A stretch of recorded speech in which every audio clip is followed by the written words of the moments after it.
جیسا کہ آپ حضرات اس بات سے بھی بخوبی واقف ہیں کہ آج کی اس مجلس کی نظامت ہم ایک ایسے عالم دین کو کے سپرد کرنے جا رہے ہیں کہ جو ماشاءاللہ نوجوان بھی ہیں اور ماشاءاللہ تدریسی خدمت کا ایک جذبہ ان کے اندر ہے، بہت اچھے مدرس ہیں، محدث ہیں، اور آپ شہر کی ایک ممتاز دینی درسگاہ جامعۃ القرآن کے آپ استاد حدیث بھی ہیں، اور گونا وہ صلاحیتیں آپ کے اندر اللہ تبارک و تعالیٰ نے ودیعت فرمائی ہے۔ آپ کے اندر بلا کا تقریری صلاحیت آپ کے اندر موجود ہے۔ ہم ایسی شخصیت کو آج کے اس جلسے کی نظامت کے لیے ہم منتخب کیے ہیں، جن سے میری مراد محترم مولانا محمد عبدالعزیز صاحب قاسمی استاد حدیث جامعۃ القرآن ورنگل ہیں۔ میں جامعۃ القرآن للبنات ہے، میں حضرت والا سے مؤدبانہ درخواست اور گزارش کرتا ہوں کہ وہ اپنے منصب کو سنبھال لیں تاکہ پروگرام کا باضابطہ آغاز ہو جائے۔ السلام علیکم ورحمۃ اللہ وبرکاتہ۔ حامدا ومصلیا اما بعد، فاعوذ باللہ من الشیطان الرجیم، بسم اللہ الرحمن الرحیم۔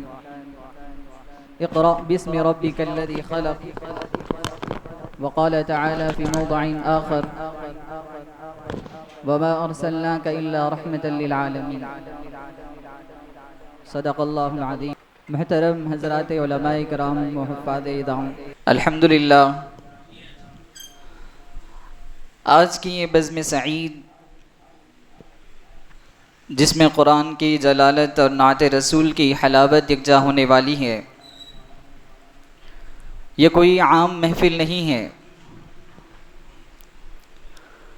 بلکہ ایک ایسی یادگار اور بابرکت نشست ہے جو جمعیت علماء ضلع ورنگل کے زیر نگرانی منعقد کی جا رہی ہے۔ مدارس و مکاتب کا قیام، مساجد و مراکز کا تحفظ، تعلیم و تربیت کا فروغ، سماجی مسائل کا حل اور ہر دور میں ملت کے درد کو محسوس کرنا، یہ سب جمعیت علماء ہند کے تاریخ کے روشن ابواب ہیں۔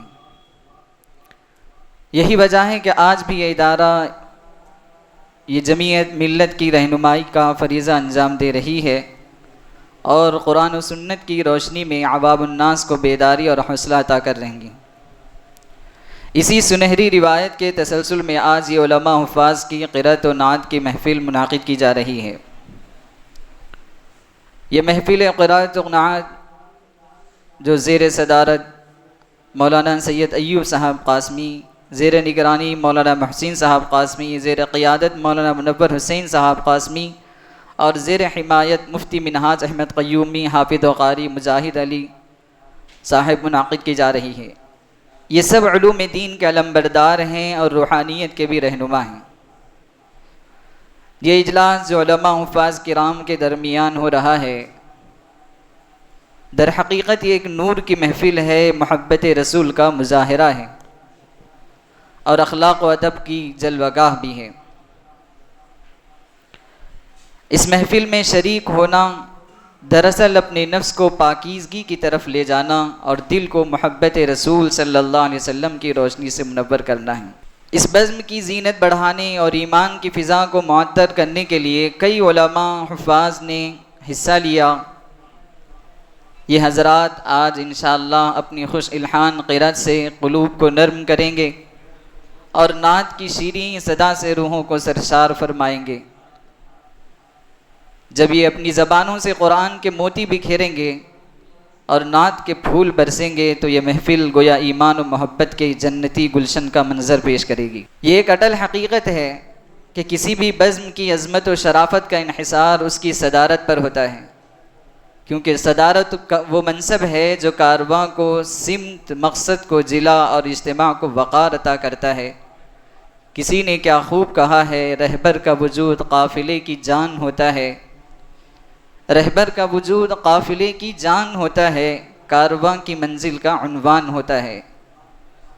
اسی اصول کے پیش نظر ہمارے اسلاف اور اکابرین نے ہمیشہ اس بات کے اہتمام میں کوشاں رہے ہیں کہ ہر محفل کی باغ ڈور ایک ایسی ہستی کے سپرد ہو جو علم و عمل کی روشنی سے دلوں کو منور کرے۔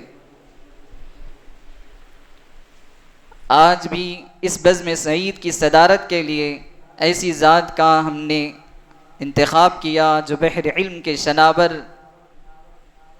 فہم و فراست کے شہسوار، رشد و ہدایت کے مینار ہیں۔ میں نہایت ہی مسرت و انبساط کے ساتھ اس جلیل القدر ہستی حضرت مولانا سید ایوب صاحب قاسمی دامت برکاتہم کو اس اجلاس کی صدارت کے منصب پر فائز کرنے کا اعلان کرتا ہوں، اور تمام اہل بزم سے اس انتخاب پر مکمل تائید و اتفاق کا امیدوار بھی ہوں۔ شاعر کہتا ہے، عقیدت ناز کرتی ہے، محبت ناز کرتی ہے، عقیدت ناز کرتی ہے، محبت ناز کرتی ہے، میں جب قرآن پڑھتا ہوں تلاوت ناز کرتی ہے۔ صدارت کے لیے یوں تو بہت سے نام آئے تھے، صدارت کے لیے یوں تو بہت سے نام آئے تھے، مگر ایوب صاحب پر صدارت ناز کرتی۔ حضرات محترم، اب ہم اپنی پہلی منزل کی طرف رواں دواں ہوتے ہیں۔